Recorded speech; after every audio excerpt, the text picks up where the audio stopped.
একটি সরু জলপথ কিভাবে বাংলাদেশের জীবনকে নিয়ন্ত্রণ করছে ভাবতে পারেন।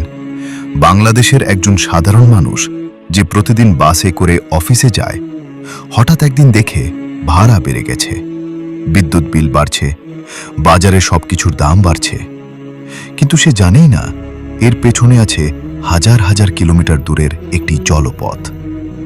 হরমুজ প্রণালী মধ্যপ্রাচ্যের বিশাল মরুভূমির নিচে লুকিয়ে আছে পৃথিবীর সবচেয়ে বড় তেলের ভাণ্ডার।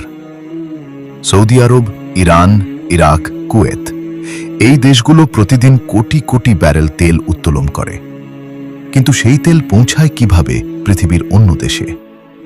উত্তর একটাই, একটি সরু পথ। পারস্য উপসাগর থেকে আরব সাগর, এই সংযোগটাই হল হরমুজ প্রণালী।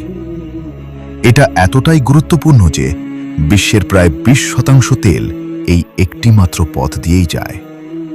ভাবুন, একটা রাস্তা বন্ধ হয়ে গেলে যেমন পুরো শহর থেমে যায়, ঠিক তেমনি এই পথ বন্ধ হলে থেমে যেতে পারে পুরো পৃথিবী। 2019 সালে এখানে তেলবাহী জাহাজে হামলার ঘটনা ঘটে। পুরো বিশ্ব আতঙ্কিত হয়ে পড়ে, কারণ সবাই জানে যদি এই পথ বন্ধ হয়ে যায় তেলের দাম আকাশ ছোঁয়া হবে, বিশ্ব অর্থনীতি কেঁপে উঠবে, ছোট দেশগুলো ধাক্কা খাবে সবচেয়ে বেশি। বাংলাদেশের বাস্তবতা। এখন আসি আমাদের কথায়। বাংলাদেশ নিজের তেল নিজে উৎপাদন করে না বললেই চলে।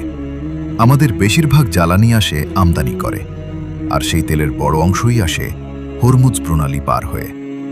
তাই যখন এই প্রণালীতে উত্তেজনা বাড়ে, তেলের দাম বাড়ে, পরিবহন খরচ বেড়ে যায়, বিদ্যুৎ উৎপাদন ব্যাহত হয়, বাজারে সবকিছুর দাম বেড়ে যায়।